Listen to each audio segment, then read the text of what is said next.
An exciting day for Timberwolves fans as the team announced Kevin Garnett is returning. Kevin Garnett signed a $126 million contract in October 1997. It was the richest contract in the history of professional sports. He was 21 years old. He had never won a playoff series. The rule that contract created never applied to him. 27 years later, a player in Dallas lost $180 million. He never met Kevin Garnett. He never played for Minnesota. He had nothing to do with 1997. The document connects them anyway. Because of his fallout with Glenn Taylor, the old owner, but Alex Rodriguez and Mark Lowry, the new governors there, they made it a priority. They were very aggressive in making sure Kevin Garnett was brought back to this organization. They've had dinners, they've had meetings ever since they bought into the Timberwolves.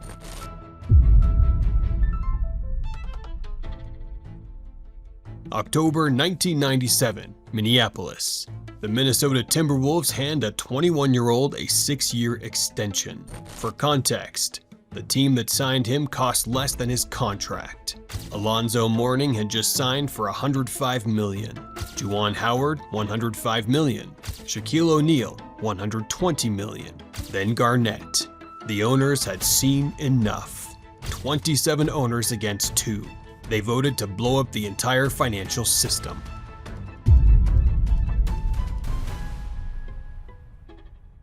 The NBA locked out its players. 204 days, the longest work stoppage in NBA history.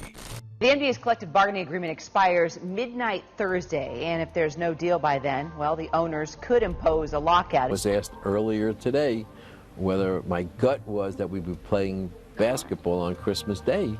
And my gut, not my official position, but my gut says, as a fan, no, because a bunch of hard-headed people would have moved in opposite direction.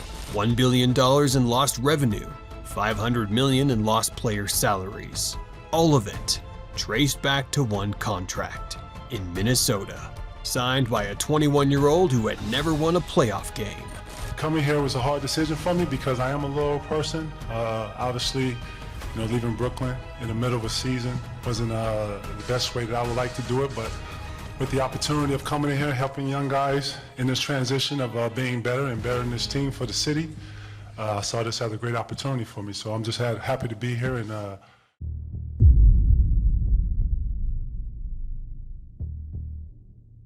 After 204 days, a deal was reached.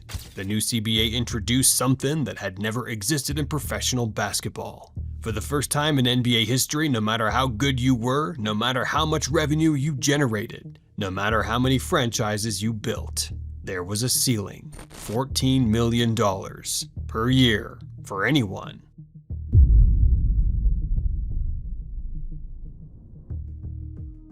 What happened next has never been assembled in one place.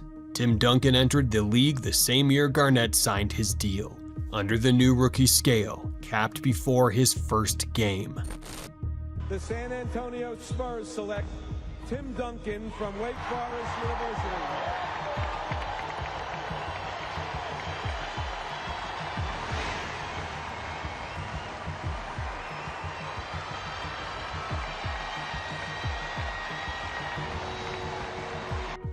Pick in the 1997 NBA draft, and what a performer this guy has been. Consensus National Player of the Year, averaged about 21, 15, and 3 blocks.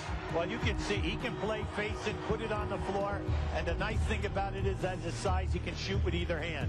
And then you can see he handles extremely well, and then he also has three-point college range.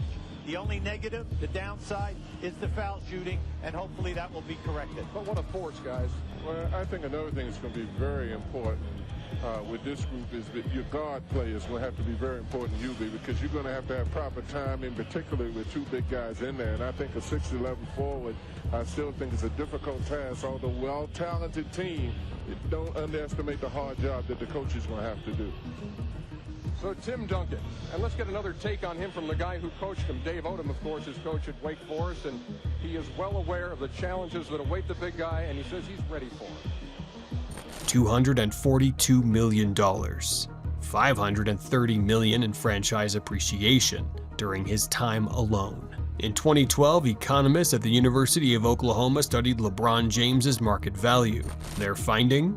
$17.5 million. When LeBron left Cleveland, franchise value dropped tens of millions of dollars overnight.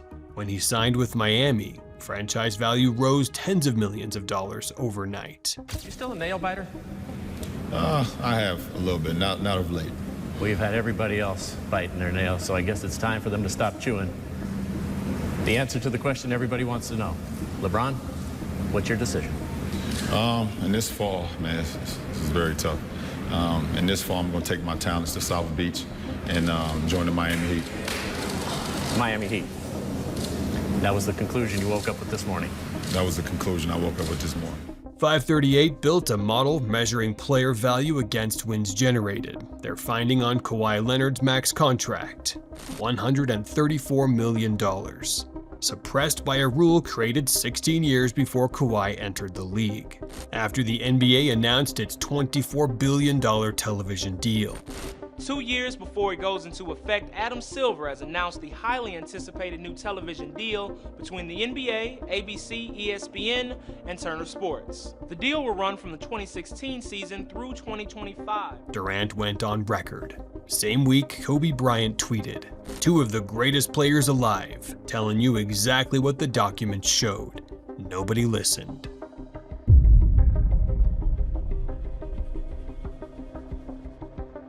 Now here's what nobody ever reported.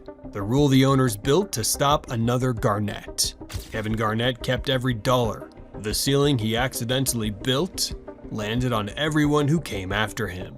That connection has never appeared in a documentary before now. 27 years after Garnett signed his contract in Minnesota, a player in Dallas found out he'd been traded. He never asked to leave. He was never told it was coming. Not stolen, not hidden. Removed by a mechanism that has existed since January 1999, the Supermax extension, available only from the team that drafted you, gone the moment Dallas made the trade. That gap traces back to one contract, in Minnesota in 1997. Massive trade happening in the NBA right now. The Dallas Mavericks are trading Luka Doncic, Maxi Kleber, and Markieff Morris to the Los Angeles Lakers for Anthony Davis, Max Christie, and a 2029 first-round pick. It's a three-team deal that includes Utah, according to our Shams Charania, who we might hear from later on. In the meantime, in their camp, it's like if Luka Doncic can get traded in today's NBA, I mean, who really is safe? And I think that's what goes to show. This was the most shocking trade in NBA history for a lot of people, maybe in sports in America. I think that's how surprising it was, and I think everyone is trying to rationalize how the Mavericks could trade Luka Doncic at 25 years old. And Anthony Davis is a beast. I mean, the last game he will have played for the Lakers, he went 40-20.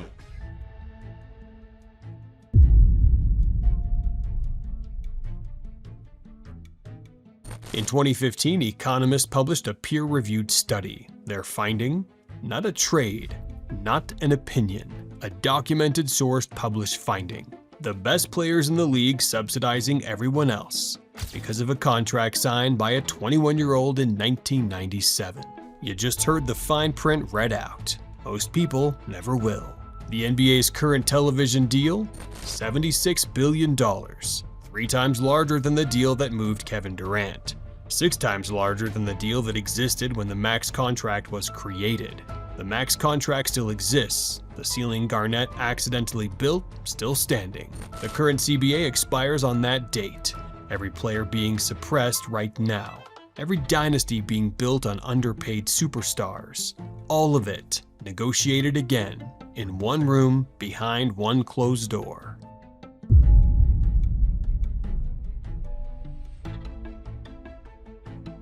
Garnett got his $126 million. The rule his contract created took more than that from every superstar who came after him. The question isn't whether the ceiling gets removed in 2029. And I think the key thing here is that the Players Association and the league agreed to this. So when everyone's agreeing to it, we understand that there's a give and take. And especially in this situation, when there's been such a crazy year, there is no, we're going to dig our heels into the ground on this moment. It's like, no, look, we all have to come together for a compromise. And Michelle Roberts is one of the best in the business. So The question is who's in that room when it does. This is Beyond the Buzzer, and we read the fine print so you don't have to.